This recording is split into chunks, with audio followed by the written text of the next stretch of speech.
Kaixo, ongi etorria, goazen ikustea, noiz den zatiki bat, beste bat baina handiagoa eta noiz txikiagoa. Konpraketak egingo ditugu.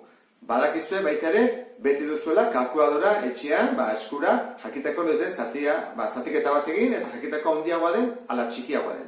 Kaso hontan, guk aztertuko dugun hontan, 3 ditugu. Izendatzele berdinak direnean, zenbakitzaile berdinak, ala izendatzele eta zenbakitzaileak desberdinak ditugunean. Ze 3 kasotan erabili daiteke modu desberdin bat. Orduan, izendatzaile berdinak direnean. Noiz da handiagoa, noiz da txikiagoa. Kaso honetan, denak dira 12-renak. 12. Horrek esan nahi dut, zati denak berdinak direla. Orduan, zenbat eta gehiago hartu, gehiago da, zenbakia handiagoa da. Orduan, denetan, hartu da gutxien, hemen ez da, 3 12. Hori izango ezake, txikiena. 3 12. Zein da zenbakia handiago bat, 5 12, gehiago hartu ditu dalako, ez da? 5 12. Eta denetan handiena, 7 12. Hori da, izendatzaileak berdinak direnean. Zergatik? Zatiak berdinak direlako. Hemen, zenbakitzaileak berdinak direnean, zatiak ez dira berdinak. Gusten, 4 dira, 6 dira, erenak dira. Orduan, goazen ikustea, noiz zein den handiena eta zein txikiena. Hortarako, marrazki bat ingo dut, zuek hobeto ikusteko. 2 4. Orduan, jartzen 4 eta 2 hartzen ditut. Hori zanatzen 2 4.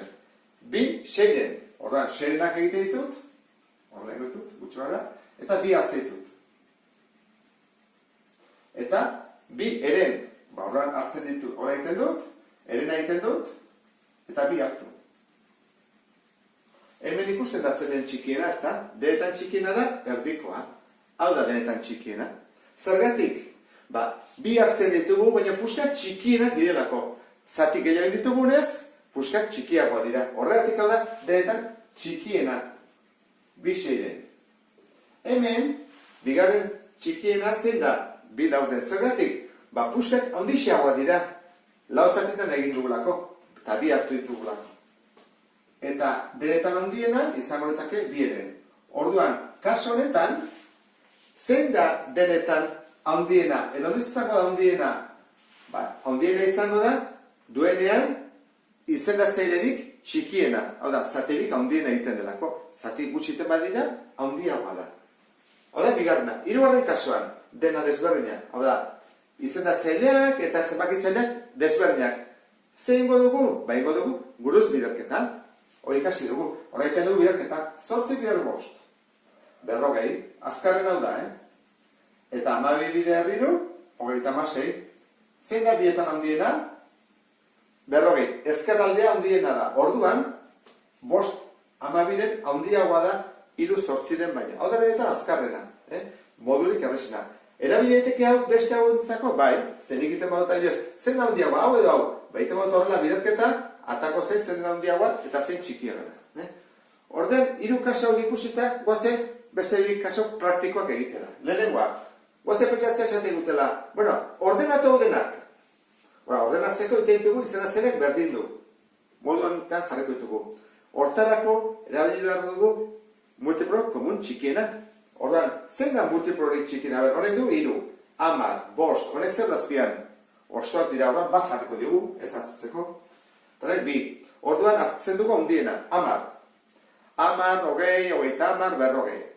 Orduan, hasten bagea, 3, 6, 9, 10, 30 elkartzen da. Hau ere, 30 pasatzen da, eta 30 horren, denentzako izango litzake 30 multiploa. 30, 30, ezkemen ez dut lekurik, 30, bale. Orduan, guazen egitea. 2, 30 izateko, zerrekin bidertu dut? 2 indut, bider 10. Orduan, goikoa ere bai, zenbakitzaileak bider 10 egin behar dut. 2 bider 10, 20. Berriro galdetuko dugu. 10, zerrekin bidertu dut 30 izateko? Bider 3. Orduan, 7 bider 3, 21. 5, zerrekin bidertu dut? Bider 6. Orduan, goiko ere, bider 6, 24. Bekoa, bider hogeita hamar. Bat bider hogeita hamar. Horran, goiko ere, bider hogeita hamar, hirurogei. Eta azkena, bi bider hamabost. Horran, goiko ere, bider hamabost, berrogeita bost. Batzuk egiten dute bestera batean. Ez da ikorreik gustatzen zaizuen. Egiten dute lehontara. Hogeita hamar, zatiru, bider bi. Horran, hogeita hamar, zatiru hamar, bider bi. Hogeita hamar, zati hamar, bider zazpi. Hora beste, bi moduak daude. Nei gehi gustatzen zen beste, hau esan dizudana, logikoagoa delako. Horran, guazen ordenatzean, ja badugu. Zen da denetan txikiena? Denetan txikiena da, hau ez da? Hogeita hamarren horrela da denetan txikiena, bieren. Bigarren txikiena, hau. Beraz, zazpion baren. Urrengo izango litzake, hau, lau bosten. Ondo daude ordenatuta. Urrengoa, hau da. Uste zute? Hiru biren, edo hiru erdi. Eta azkena, bi oso. Horra, jarriko bi, eta kitu. Hau izan bazateke, ordenatzea. Zatiki guztia hori. Eta azken ariketa hau dugu. Zatikin arteko beste bat aurkitu. Hemen, hau, hiru seiren eta bost seiren artean zein dago. Hau baina handiagoa eta baina txikiagoa. Argi dago, ez da? Nik uste eta asmatuko ez dutela, ez? Izan bezateke, seirena eta lau. Hau, neko horreza da. Zer gertatzen kasantan, bost zazpiren eta 6 zazpiren ditugu. Tartean ez dago zenbakirik. Orduan, kasortan, egin behar duguna da, hauek amplifikatu. Erabakiz, zarekin bidertuko dugun. Normalean, biderbi egin dezaket. Eta biderbi eta biderbi. Horran, hau biderbi egiten baduzen ba, gelditzen zait. Hamar, hamalauren. Eta hau biderbi, hamabi, hamalauren. Badugu erdian baten bat, bai, zein, 11 hamalauren. Oso, ondo. Orduan, hemen jarriko dugu, 11 hamalauren. Eta hau, erdian dagoen, zatiki bat da. Egin berrian, biderbi, egin dezakegu, bider hamar, edo nahi duguna, ez dago arazorik. Kaso honetan, ben desberdina ditugu, lehenengo gauz egin barko duguna da, berdin du izena zeileak. Horrain dut hau, biderbi. Horran dugu, bost sortziren, eta hemen dugu, biderbi itema dugu, 6 sortziren. Ikusten ezken bezala, arazotxo batekin dago, ez dago erdian oraindik.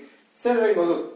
Orain, gogoak sartzen zer alakiko dut biderramar dena. Ados? Biderramar. Horan biderramar da.